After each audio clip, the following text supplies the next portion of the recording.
Ladies and gents, welcome to another episode of Masters of Marketing. In this episode, I have Phil Bedford, the Godfather of Referral Marketing. I'm discussing with him what is referral marketing, who does it serve, how to get the best out of it, and much, much more. Phil, welcome to Masters of Marketing. Hey Basim, fantastic to be here. Good to catch up. Yeah, man, it's been ages. Way too long. I know. Who is Phil Bedford? I knew you were going to get me on this one. So I've been chewing on this. You know, Phil Bedford is a kid who, as a child, was bullied. As a child, was loved. However, taking that forward into life, what it did was put a driver in me. As I got older, as I got more experienced, I find a real passion about people, helping people who are downtrodden, people who are fighting, people who aren't being given a chance, people who are being held back. And what I discovered in later years, because I've had an ability to build a network and to build businesses, I have a real passion for helping startups, people who are starting to follow their dream, but they're being held back through their own lack of knowledge, through finance, through whatever reason, economy, and just really getting in there and helping them to smash through. Couldn't be there for myself, but I can be there for them. That's who I am. Interesting. The reason why you're in Ascentive? I got introduced to Ascentive back in 2008, and I was already networking. I was involved with a networking group called BNI, and loving it. So I was one of those people I did well in business. I was always top salesperson. Not because I was good at selling, but because I didn't know why I was doing well. I was getting lots of referrals, I was meeting lots of people, but I didn't know what was happening until I got involved with the BNI. And then I realized, I was networking. Oh, this is what it is, networking. People are referring me. And at that point in time, I was talent spotted, I should say, from Ascentive. And they said, hey, we want you to bring this into the region. A gentleman called BJ Shah. And I suddenly realized, hold on a second, this networking thing I've been doing, while it's been fantastic, has all been by chance. People have been referring me by chance. I've been networking by chance. And I'd done well, but what Ascentive did was really turn around. And I suppose metaphorically, it's like taking someone who wants to get a good body. So they go to the gym and they just start hitting the weights, but nothing's happening. But there's a little bit of difference and they feel good, but it's not a lot happening. But then you go and pay a coach who's world class and says, right, you want to be the best? I'll train you up. I'll give you a program. We'll work on the different bits. We'll look at your weaknesses. We'll challenge you. And that's the difference between networking and the science of networking. And that's what I got introduced to with Ascentive, and that's what they do. What do they do? What is Ascentive? So Ascentive is an international consulting company based out of Switzerland, Ascona, Switzerland. We're in numerous countries around the world. But ultimately, it's a scientific approach to building yourself a high-powered business network. Now, I mentioned startups earlier on because for startups, networking is a fundamental and really powerful way to grow their business, right? For sure. Because most startups tend to be self-funding, bootstrapping, paying out their pocket. And so they're time-rich, money-poor. Not all startups. Some are lucky to have an investor, but the majority. Correct. And so that's our niche, really, helping people with that, to put the money in the right place, to build and surround themselves with experts. People that can help them solve problems, people that can help them with direction. Because Basim, you've run a business from the ground up as well. Being in a business on your own can be a lonely place. You can be completely surrounded by people and all alone. And so if you can build a supportive network around you, give you the tools to succeed instead of just hoping they're the right ones, you've got a higher chance of success. And that's Ascentive's niche. Right. So Ascentive is not only about networking and referral marketing. Now it's about resource and knowledge management. At the end of the day, we all realize that the most successful people are often the people that have the insider knowledge, information that no one else has. A lot of us get that by building a network of people that give us the information. So you often find people that are highly informed have a great information network. If I have a problem, I challenge you. If you have a real problem and you ring up 10 of your friends, how many people would give you a lift to the airport? How many people would really put themselves out if you needed to? So that becomes a support network. And at the end of the day, if you're trying to run a small business, you need information, you need support, and you need clients. So networking is, yes, absolutely not just about clients. It's about anything that makes your life easier and being able to manage that. Right. And how does incentive help these individuals know how to network or where to network and how to come up with referral marketing tools, programs, if you want to call them? So each individual is going to be different, but you ultimately start in the place that makes the most sense, which is, where do you want your business to be in 5 years' time? You know, who do you want to be working with? What kind of clients do you want and which kinds don't you want? You know, and when you talk about where you want to be in 5 years, it's important to also consider what you want from life. So what do you want your business to look like? What do you want your family time to look like? Your personal life to look like? Once you can paint that picture, it gives you an idea. And then you can reverse engineer that by saying, well, look, the products I'm selling will be bought by what kind of person? Once you've built that, then you can reverse engineer that even further to say, okay, if these are the people I want to reach, how can I get introduced? What's the platform to be introduced? So then you can find out the people that can introduce you. So you basically reverse engineer a process on how you're going to get where you want to go through a chain of people. But important to say as well, that if you're going to go there and get introduced, you also need to build your personal credibility. Because if you want someone to refer you, you need to be credible. So it's not just about introductions, it's about personal credibility and brand management, just as it's part of that. And this is the problem. When people talk about networking, they only think about handing out a business card. When people think about referrals, normally the furthest they go is, well, a client referred me last week. And that's probably one of the challenges that people have in engaging with incentive, because they don't see any further than those two things. And they say, well, how much more can you teach me about that? Interesting. And we're going to build on that, because this is, I think, the interesting part. So today, you are known, Phil Bedford is known, as the Godfather of Referral Marketing. What is referral marketing? So you need to define what is a referral to help with that. So where people can get a little bit confused is they confuse word of mouth with leads, with referrals. Okay, so let me define that quickly. So word of mouth is what people say about you when you're not there. Okay, so you may have heard that this company's really great. Yeah? Or you may have heard that this company's really bad. You may not remember who said it, but you know people say it. That's word of mouth. So for a small business owner, you want people saying, hey, these guys are good, rather than these guys are bad. So we need to learn to manage that, number one. Secondly, a lead. You know, a lot of salespeople get leads. Here's a number, give them a call, they might need your service. Okay, so that's a lead. A referral is where there's three people. And I suppose that the referral that most people would recognize would be one of your clients who turns around and connects somebody else to you. Okay, that's somebody who recommends a third party to you.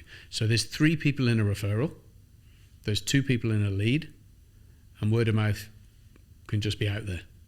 So once you start to distinguish what those three are, you can realize each one's got a different strategy. Absolutely. So referral or referral marketing involves three people. What more? Well, referral marketing could also involve more than three people in a weird way. So while I get an introduction, it could be I'm referring Basim to a company to speak. So while I'm referring you to another person, it could actually be in front of 1,000 people. So referral marketing could be not just one introduction to one person for a client perspective. It could be an introduction for an interview. I was recently interviewed on the Business Breakfast. Okay, so I was introduced there by referral, which had massive value for my business. For sure. You know? Forbes. When I was in Forbes, I got introduced into Forbes. So that's massive business. But you see, most people, as far as their referral marketing goes, is how do I get referred to clients? How do I get referred to prospects? And it's so much bigger. So referral marketing can be bigger. It can be to bulk. It can help with visibility. It can be to PR channels. It can be to a client. It can be to someone who solves a problem. It's just basically, how do you activate the people around you to get where you want to go? So that's referral marketing. Deep. Deep. Makes sense. Makes sense. What are the advantages and disadvantages of referral marketing? The advantages are recorded statistically by many channels, many publications. I think the biggest one for referral marketing is most people will recognize it's ultimately a free marketing tool, because someone refers you, you have a conversation, didn't cost you anything. On the face of it, didn't cost anything, money, time, effort. And they tend to have a higher conversion rate than nearly any other form of marketing. That's for sure. Yeah. The biggest challenge with that, of course, is for most people, you don't know when those referrals are going to come. So as fantastic as it is to get it, you can't sit there and go, please, please, please, please, please refer me. You need more than that to be successful. So that's where a process to develop referrals will help. And unfortunately, most people stop at please, please, please, instead of going to the next level. Okay, so that's the possibility of referrals. That's also why it maybe doesn't go any further. The danger of referrals, if any, is because the person who's referring, if the person they're referring does a bad job, it can backfire. You with me? So if you, Basem, you refer me to John over here because you want to help me and you want to help John, and I go over there and do an absolutely atrocious job, John's going to ring you and go, hey, well, what was that? Yeah. Look at this guy you just sent me. And so that could damage your relationship. So when we're referring people, my job when you refer me, my number one job, even more than closing a client, is to make sure I look after your reputation. Because if I don't look after your reputation, you're never going to refer me again. So this is helping people to understand the importance of referral marketing, the personal credibility, and make sure you look after that whole process. And of course, most people don't do that. Or they don't understand the importance of making sure that's looked after. What do? You get a referral, off we go. I don't let you know what's happening, I don't thank you, I don't do anything, I just run with the referral. So it's quite a process around that to make sure that you, the referrer, are comfortable. Right. So what's the best way to make referral marketing work? Fundamentally, sorry, before you answer. So why I'm asking you that, because you said a few things that are crucial, very important. So I can say, hey, Phil, like we just did recently, I said, I'm looking for people to add value to the podcast. You said, yeah, I have these few people that I recommend. And it stops here. I said, thank you. What more can I do? And so what more can I do to continue that conversation, to continue that relationship, to make it more beneficial for you and for me? And is there a process that you teach in Incentive? Are there dynamics? Are there processes? Are there tools, tricks to make referral marketing work? Last thing I'd say, you said most referrals, or I would say most referral marketing is like, hey, this is a referral, thank you very much. So that is obviously not the right way. There is the right way, and that's why Incentive is successful anyway. That's why people pay, thousands of dollars to join your program, because obviously it works, and it's not a new program. It's been there for years. Years, yeah. So what is it? How do you make referral marketing work at its best? So I think using you and I as an example here is perfect. So that request didn't exist in a vacuum. Okay, so what I mean is you contacted me about being on this podcast because we had a relationship. You joined me many years ago as a client. We became friends. We did dinner. We got to know each other over a period of time, right? So you knew I was good at what I did. I knew you were good at what you did. So when you rang me and said, Phil, I need this, what was my answer? Anything for you. Yeah. Because we have a relationship. So what we've done is we built that over a bit of time. So when you call me, I'm more than willing to help. So number one lesson, if you don't do things for people, if you don't spend time with them when you need help, you might get, I'm too busy. Or you'll get anything for you. So that's building the goodwill up to that point. So then, of course, I actually turned around to you and says, who else would you be interested in? I can't remember if you said to me or I said to you. So I connected you with looked at a couple of people. So what I did was said, would these guys be good? I didn't introduce them. So let me actually tell you. So yes, I asked you, do you know any more people that have either built businesses or they are top marketeers or they're influencers that would be a good guest for me on this podcast? So you said, of course. You said easy. Actually, because you have a lot of your connections, a lot of your friends that are business owners, marketers, etc. Yes. So I pulled up 3 that I thought could be good, but I didn't introduce you. Because if I'd introduced you and some of them were not the right people, it would have wasted their time and your time. So what I did is I said, have a look at these guys, tell me which one you want.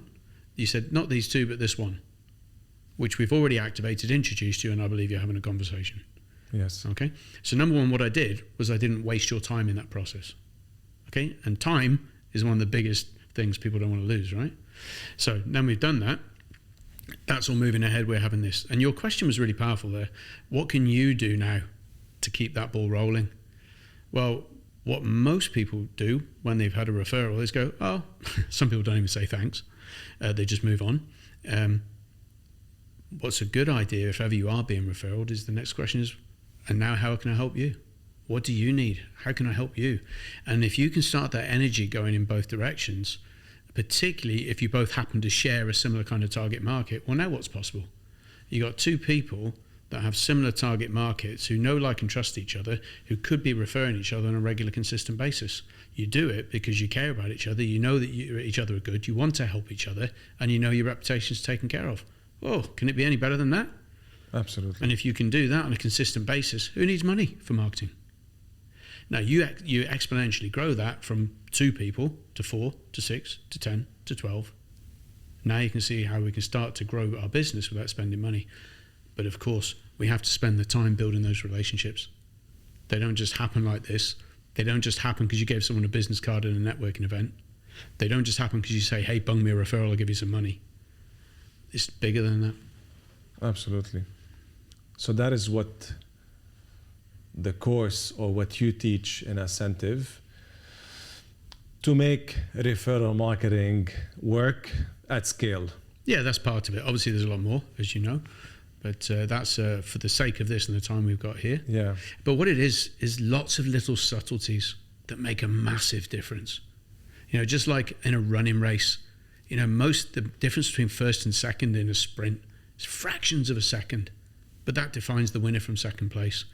And in referral marketing and relationships, often it's multiple little tiny things that make a difference that gets you there before your competition. But not everybody's willing to learn that. You're right. Yeah. I tell people referral marketing or referrals is icing on the cake. If you want to scale your business, you need 2 things. Or one of the 2 things, either invest in hiring or growing a sales team. So you have people to generate leads, you have sales people to go and close these leads, and you have people that do the account management. That's the best way to grow a sales team. And you do inbound marketing. So you do marketing, right? So PR campaigns, social media, that's scalable. Now, referral marketing to me is still icing on the cake, because you gotta build these relationships that takes time. Although salespeople, you hire people today, you put money tomorrow on Google Ads.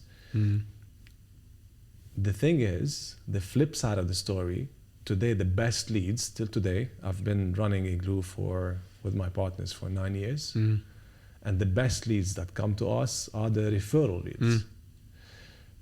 And I tell people, and I tell it to my partners, and that's something that we're working on, who are these agencies, or who are these businesses, or who are these people that we know that serve the same clients, and let's partner together. But most businesses don't do it. And that's something that we call strategic partnerships, right? So an e-commerce could do a partnership, let's say, with Etisalat, with telecom communication, and they use their databases, both databases, all right? That's strategic partnerships. And that's what most businesses don't do. Because we don't know how to do it. I don't know how to build relationships with who. we tend to forget about it because, okay, the easiest for me is to hire salespeople. The easiest for me is to run social media, run Google Ads. The difficult part is to build relationships with people. Mm-hmm. So, having said that, and talking about Igloo, how can a B2B business like Igloo, a digital marketing agency, apply referral marketing? And how can a B2C business like an online retail shop or an online e-commerce apply referral marketing at scale? Okay, so taking a step back there to something else you said, referrals is the icing on the cake. I think it's really worth looking at the individual here, and it's important to say there's only two ways to get clients. You can pay or you can get them for free. Right? Free tends to be referrals, networking, relationships. Paid is everything else.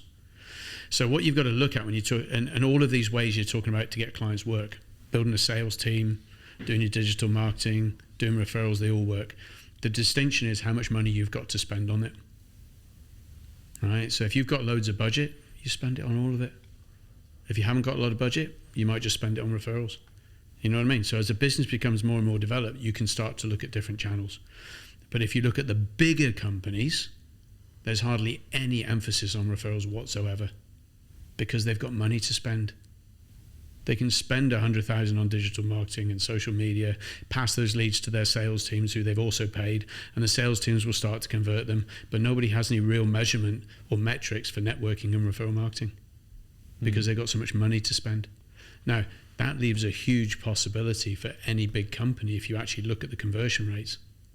But people don't focus on it. I've worked with some larger companies out there who have looked at that.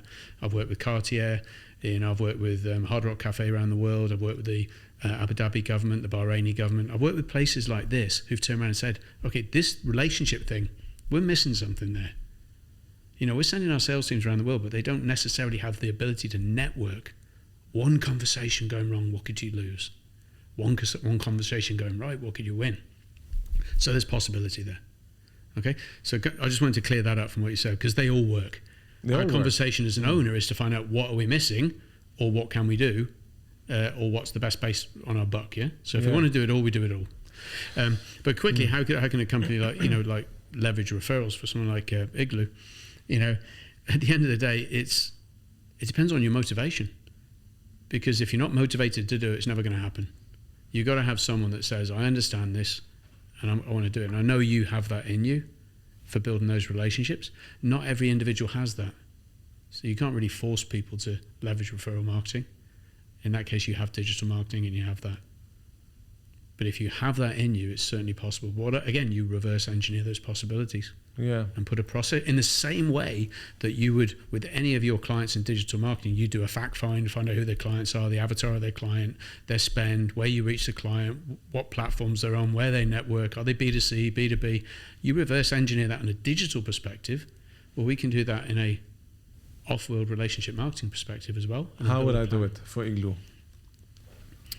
That would take time. So let's start with my target audience, right? Because we said we need to have a partner, a referral partner that serves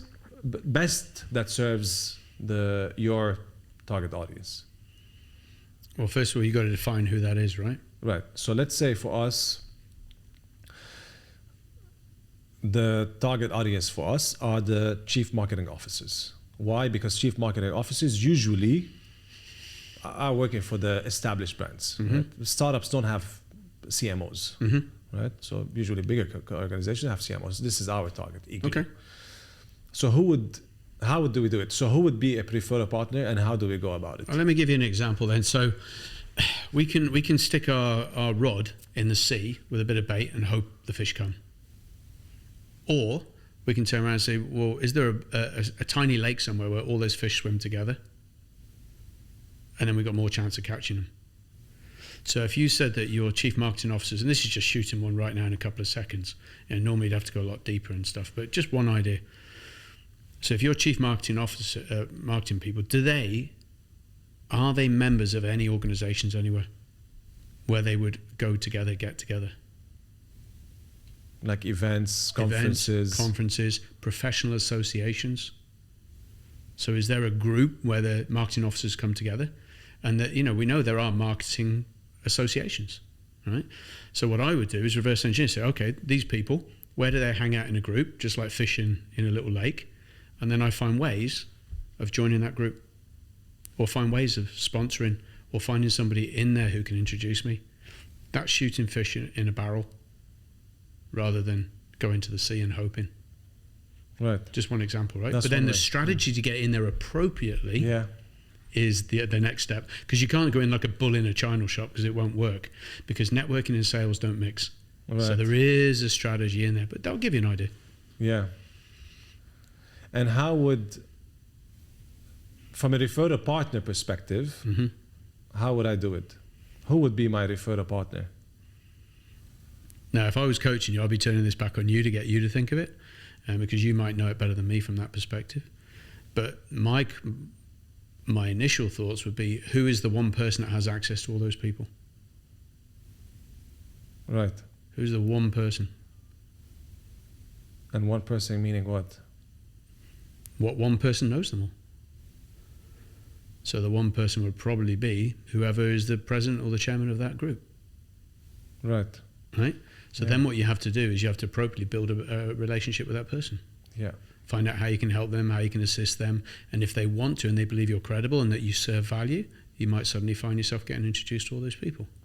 But again, that's a process, and you can't go in there from a taking perspective. It has to be, how do you enrich their Yeah. community? Because that can also blow up. Correct. But you see what I'm saying, right? Yeah. I agree. So that is like the best way. So you're going and you're doing it at scale, targeting all of them together. And how you probably can do it is you work, let's say, with a PR agency that works with the CMOs, or if you're targeting an industry, let's say like e-commerce, who works with this industry and with the CMOs. So let's say the e-commerce, what is like a platform, a tech platform that the CMOs use? Yeah, so you're hitting it from multiple angles Yeah, now, aren't multiple you? angles. So you're saying, if you're saying PR, well, that means you now have to go and pay a PR agency, which is fantastic. Pay them. Pay them. Why? If you've got a PR agency that you're employing. No, I They don't meant do it like for I would free. work with a PR agency, like let's say the owner of a PR agency that serves the CMOs. Okay, yeah, that kind of thing. Yeah. So there you're talking about a referral source that does that. Right. It's not just so that kind of idea, you're along the right lines. Something else you answered me, because I'm conscious of it. You said, how to market a B2C, an e-commerce platform. Yeah. So I have worked with e-commerce platforms. The dynamic changes a lot when it's B2C though. So B2C, the best way to explain this is from a hotel. So if a hotel's looking to sell one room, don't come to Phil. Yeah. You're better off going to digital marketing, social media, partners, whatever, because you're selling one room to Auntie Jane, all right? Correct. However, who would use bulk hotel rooms? And at the same time, who would also probably have the conferencing facilities? Well, in that case, now we're talking corporates. Now, if you had to turn around and say, well, how are you going to get into corporates? It's a completely different method than going to see Auntie Jane. To go into corporates, you're now talking you're talking a higher level of sales. You're taking a slower cycle. You're going much more value. That's where referral marketing kicks in. So you can certainly focus it on the bigger hit rather than the smaller one. But when I have worked with e-commerce platforms, it's not necessarily been about selling small parts, because that's where the digital platform comes in. Most business owners, I'm guessing if not all, live in the real world. So it doesn't matter what you're selling online. As a business owner, you have problems in the real world.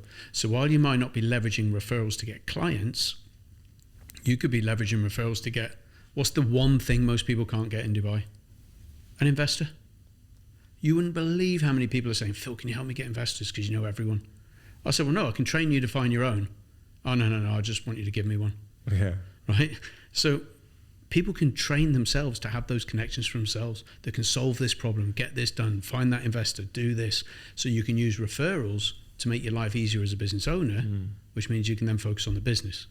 So referrals are not just about getting clients.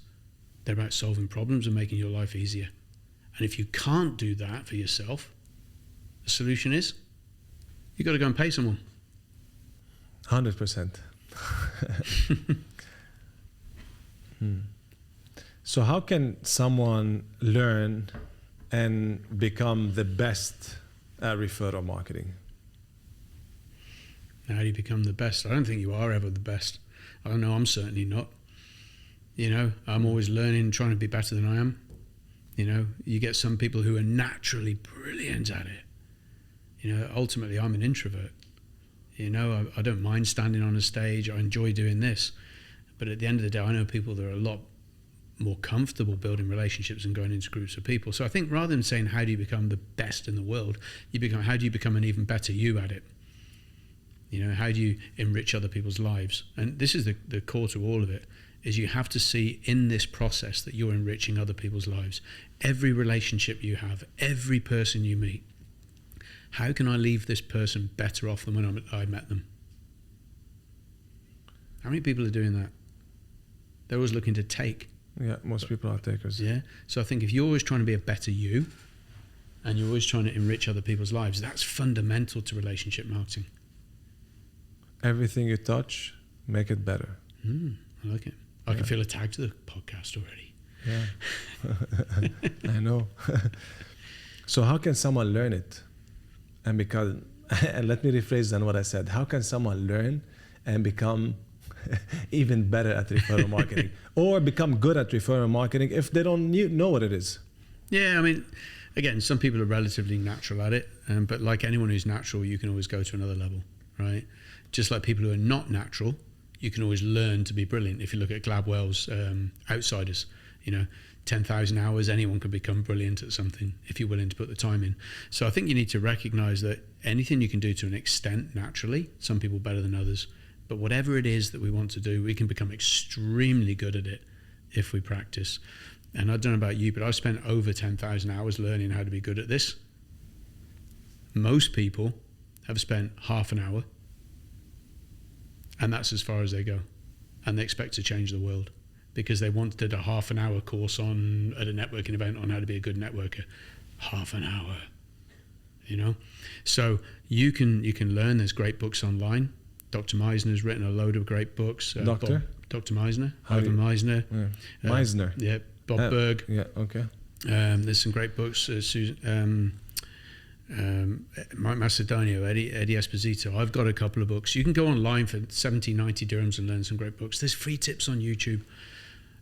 Some networking groups like BNI teach a relatively good level of education on referral marketing. Or you can look up someone like Ascentive that teaches it. You know, it all depends what level you want to take this to. Yeah. What does a referral or a program at Ascentive cost approximately? Different points for different people. So we've got elite programs. We've got a starting point of about $4,000, which is not for everybody. A year? A year, and it will go upwards from there. It'll go upwards from and it goes upwards? Upwards from there, depending on who the individual is and what they want. So we've got one-on-one work, we've got group, we've got programs. So there's more for different levels, yeah. So the minimum is $4,000? Yeah, because at the end of the day, you've got to be in the right mindset. You've got to have a business in the right place, and you have to be able to afford that. Right. Otherwise, you're just not in the right place. So that's where we start. And people that can't make that, then here locally, I've got other options like SBC, the SBC platform. SBC. SP? SB, so Strategic Business Connect. Okay. It's a platform that really focuses on supporting business owners. So those who can afford Ascentive and also those who can't yet, it gives us a place to at least support them in those early years and help them grow into the place where they can turn around, afford Ascentive, afford a higher level of digital marketing, afford all this other stuff. But if someone doesn't help them, the chances are they might not get there. Where can people find SBC online? Strategicbusinessconnect.com. Okay. And the price point starting from? 2,400 dirhams. 2,400, so about $700-800, which is a year. Yeah. Okay, a year. affordable. Yeah. And I like actually that Ascentive starts from a certain price point because it attracts a certain type of people as well. So the network is as well interesting for the people that are gonna join. Correct. Okay. Correct. If I would to refer you one person that could become your next client, who would it be? Maybe not an individual, but an avatar, a type of person. A type of person. Yeah. Okay. So for me, it was a person who was going to become a client. It would have to be I describe it as a first-time entrepreneur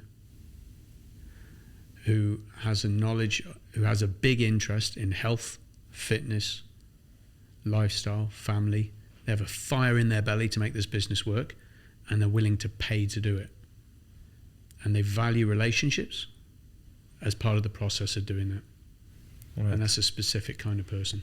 Okay. It could be male or female, any nationality. Any age? Pretty much. Skin color? But normally 30 to 50. And the reason being, people under 30 don't tend to value relationships yet. They think all they have to do is post on social media and everything's going to pop up in front of them. They haven't quite experienced the power of relationships yet. So it tends to be 30 to 57. Got it. But my ideal, Basim, it's funny you asked, my ideal would actually be someone who wanted to do what I'm doing, which would be to teach or to build these networks and help entrepreneurs either in Dubai, Abu Dhabi, Qatar, Bahrain, Oman, Saudi Arabia. I'm looking for people to take this business there and make a difference in their local market. So that would be an entrepreneur who's probably successful already, but now wants to give back and leave a legacy in this space. Got it. So someone like that does what you do. Yeah. But different okay. to me, eh? Ideally, someone who speaks Arabic, eh? Particularly in those parts of the world. Okay. Who understands the culture and has a passion to help them to grow. Okay. Clear. Do you invest in personal branding?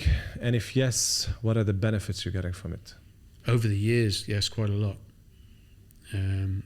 So personal branding for me started, I think what I like about it is it actually gives you clarity on who you are as a starting point. But once you've done that, it definitely helps you to put out the image that you want to put out to the world.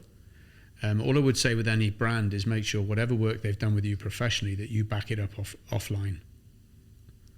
Because I've met too many people with great personal brands online, and when you meet them in the real world, you're like, is that really you? Completely the opposite. So I think you've got to be congruent to who you are, whatever the brand is, and definitely worth investing in that. Why? Why? What are the benefits you are getting? Yeah, so I think if you know who you are, okay, there's no point you being the world's best secret. You know, you're sat here and you're the best person, the most knowledgeable person in the world, but no one knows you exist. So I think when you know who you are, you know your strengths, you know what your passions are, you know why you're trying to change the world. You now take that and deliver that as a message to the rest of the world. If your brand is clear on what you're trying to do and how you're trying to do it and for what purpose, and you spread that in the right places, you will attract the people you wish to work with and push away the people you don't want to, because they buy into you. And one of our jobs as an entrepreneur is to filter the people we should be working with and the people we shouldn't. And that can be done online as well as by word of mouth. Makes sense. You get business from investing in personal branding and pushing content on social media? Yes. Yeah? Yeah, social media is definitely part of my strategy. Yeah? Yeah, I'm talking about word of mouth here and referrals. But I still use social media. I have paid for social media. However, I don't use it from a cold calling perspective, like I think a lot of people might do on social media. They use it as a way of just door knocking on social media. I use it on a relationship building strategy. So a little bit different to some of the people out there, but I still do use it. And I'm a great fan of LinkedIn. I'm definitely all over Facebook, Instagram. Okay. Why LinkedIn? Why LinkedIn? I just personally, I've found there's less time wasters on there compared to Facebook. As much as I, as a person, enjoy Facebook more from a social perspective, I find there's more professionalism on LinkedIn in the view for what I'm looking at. But you have to be everywhere to some extent, right? Because people are on all the platforms. So one of the jobs, of course, you'd advise people on this is being on the right platform based on where your clients are, not on the wrong platform. Right. I agree. For your business especially, I think LinkedIn makes the most sense. Facebook has a lot of fake profiles, has literally anybody and everybody. And LinkedIn is nice because you have to connect with people before they start engaging with you. So I understand why LinkedIn works for you, or you like it the most. Yeah, let's say I enjoy all of them. How, first of all, is personal branding connected to referral marketing? And if yes, how? Because when you refer someone, why would you refer me? Because we like each other? Because I know you, I trust you, and I know you're a professional. Okay. I know that you provide value because I've been in your program. Okay. And yeah, I like you personally.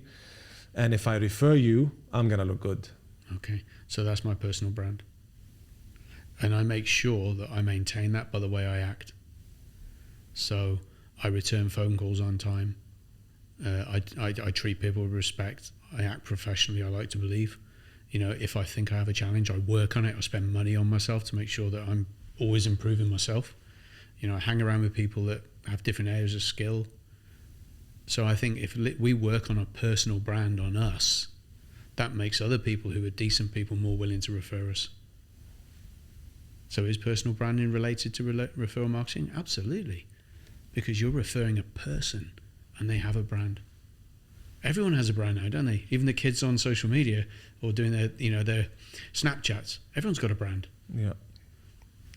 So it is definitely connected. What do you think of my personal brand? What do you think of Basim?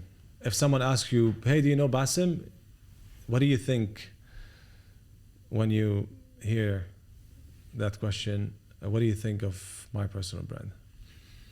So I've always, be honest and blunt. Yeah. Well, I know you're honest. You know me. You know me. I'm blunt. Be more blunt than you are. Can you just move any sharp objects from over that pen, maybe over there? Your mom is here. I'm not gonna. Oh goodness. There's evidence. So the interesting thing is, we've all got places, things we can do to improve ourselves. Me as well. But what I would say is, one thing I've always appreciated about you is you've always been humble enough to want to learn. You come from a digital world with people around you saying digital, and you've still sat down and said, hey, I'm going to research this other stuff first, and I'm going to learn as much as I can and decide where I'm going to go and act. So that was what I thought was always amazing from you at the beginning, is you were interested in that, and you came on the program. And I'll never forget you saying, I can't remember who you said it to, one of the most powerful things I learned was the power of inviting someone to your house for a meal. Yeah. That's true. We did that quite a bit. Yeah, we did that a bit. And and some of the successes you can have from something as simple as that. And when you do get invited to someone's house, that's a huge relationship builder. 100%. Yeah, so little tiny things. And like I say, the fact you're always open to that, and I love your tats. I wish I was brave enough to have tats, but I don't know what I'd have. Yeah. So, do you think that helps or that fires back sometimes? I think these days the world's changed, right? So, God, even going back to when I started with Incentive here, which was about 16 years ago, I used to turn up in a suit with a tie, and 10 years before that was a 3-piece suit. And it's interesting, mate, because that's the way I was always told business should be. And I think there's a place for ties and shirts and suits and all that. But oddly enough, I listened to my contacts, and so many people used to say to me, do you know what, Phil? When you haven't got the tie on, you're so much more approachable. 100%. So I listened. It's part of your brand, right? Yeah. You listen to your clients.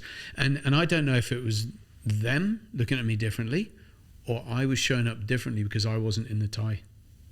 But whatever it was, something shifted. So, there's always a time to dress up, but there's also a way that you can be professional, smart, and find out who you are. And I think, leaning towards what you are now, you have a space, you're in the arty space, which allows you to be a little bit more relaxed. But I bet in front of the right person, you'd probably wear exactly the same thing and just pop a jacket on. And suddenly you've taken it up a notch, but you're still true to who you are. And I learned that from a very good friend of mine, James Pass. James used to be the creative director of a very large agency here. And I remember he actually he was just the creative guy. And he went out with a sales guy.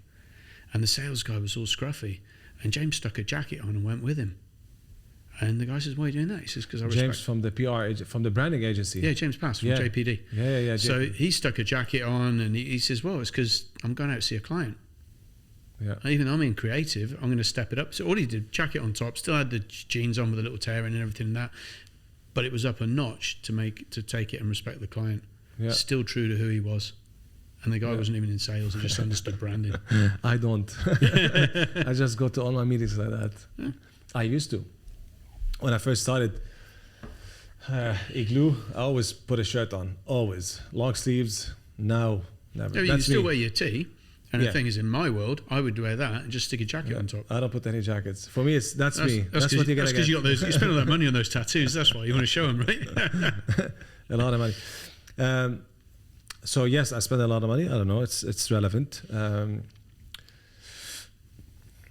I think I reach a place where I just want to be that.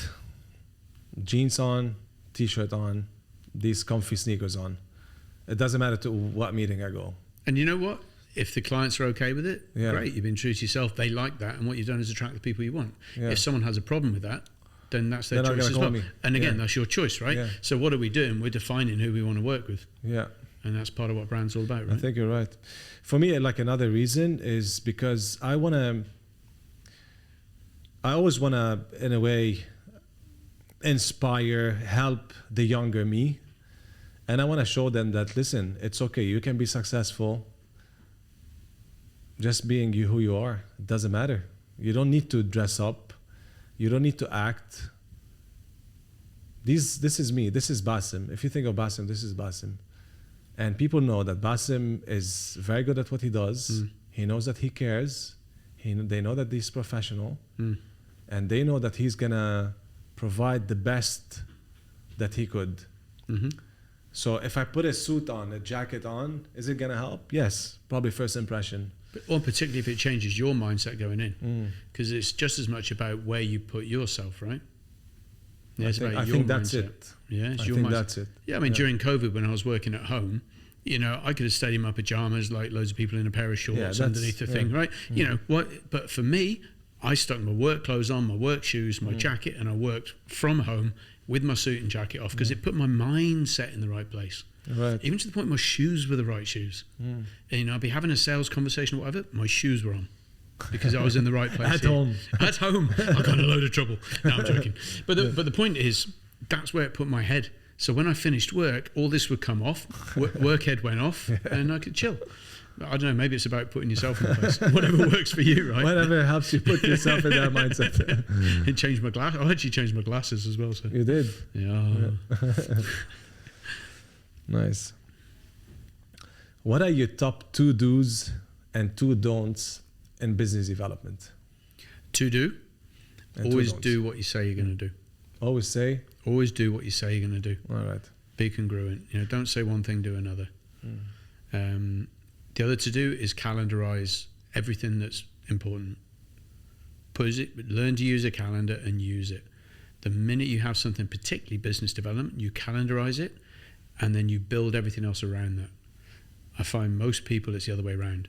They don't calendarize something in case something pops up, and end up missing everything because it wasn't in the calendar. Yeah. Right? So It's so obvious, and it's actually so true. I work with clients, prospects. They miss their appointments. Like, hey, we're meeting. When are we meeting? They remind me. It's interesting that you say it, but yes, it is true. it's one of the most simple tools, right? Yeah. That's also a to don't, eh? Don't forget to use your calendar. So my to do's are that. My don'ts.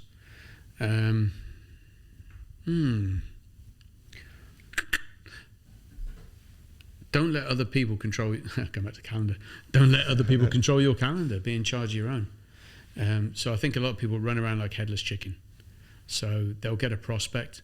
They're so focused sometimes on the buck that they're not thinking about other aspects of what they're doing. So they'll chase $10 to lose 1,000. You know, so it's also understanding the value of time and your time. So don't get sucked in by low-hanging fruit all the time. Be considerate of where you're going and where your time's going. What I mean is some people will drive all the way up across Shakeside Road, wake an hour, have a meeting, drive all the way back for another meeting, then drive back up the road for another one, then drive down for another, and suddenly the day's gone. So it's controlling your calendar, but also knowing what to say no to. Makes sense. Mm-hmm. Yeah. Another to don't. It's just throwing money at things. And you got to understand the value of business. So don't try to do it all on your own. That would be it. Don't try to do it all on your own. You know, if you're doing it on your own, you just need more money. And at the end of the day, every mistake you're about to make, somebody else has made it. 1,000 people have made it. So why not go and learn from them rather than making it? And again, that was my book, The 7 Deadly Startup Sins, was because I saw people making the same mistakes again and again. But just like the kid that you say, don't touch that, it's hot. What do? Tss, told you. Yeah. And it's the same in business. Yeah, man. I tell people the same. Like, if you cannot hire them, partner with them. I've done it the wrong way. For Igloo, first 4 years, don't have money to spend on marketing, don't know who to hire, cannot afford hiring the right people. And then I could have partnered with a top social media guy. That's one of the services that I sell. A top tech guy. That's one of the other services that I sell. And they could have helped me figure out the whole thing without me spending a lot of money and spending a lot of time and frustration. Well, bartering was the original currency, right? Right. I'll give you a fish for a chicken or whatever. Right. You know, and there's no reason why we shouldn't do that today. And I think that's what most people business should do. Absolutely. Most businesses, or a lot of businesses, I don't want to say most businesses, but many businesses go out of business because they can't figure it out on time. They just spend their money, they close. They don't have the right people. Do you think a lot of that comes from working with the big corporate where the solution to everything was throw money at it? Because in the old days it wasn't their money, but the solution was throw money at it. And I think if you approach business as a small business owner in that way, that's why everyone needs investors, because they don't know any of the solution. Absolutely. But if you can learn to be frugal and you can learn the power that you've just shared to me, which was these were my mistakes, and you're willing to listen to Basim, you got a higher chance of survival, right? Absolutely. But the entrepreneur's curse is, I'm going to do it all on my own. I'm here to do it on my own. I don't need anybody. Ouch. Absolutely. I wish we have more time.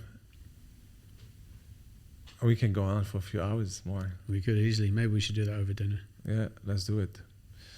What is one thing you'd leave us with? It's all about nobody was ever successful alone. Ever. Now, if you take that concept, anything's possible. Nobody was ever successful alone. The power of referral marketing. Man, I agree. And we can, in a way, like mix the two things that we just said. Like, if you cannot hire people, partner with them. And again, like if you don't want to partner with them because it doesn't make sense to part with them, build relationships with them. Let them refer you. Let them give you the right advice. There's a great quote. I think it's my favorite quotation. And it's an African proverb. And it says, if you want to go fast, go alone. If you want to go far, go together. 100%. And small business is a journey. It's a long journey. Absolutely. Good to have you. Thanks for man. coming.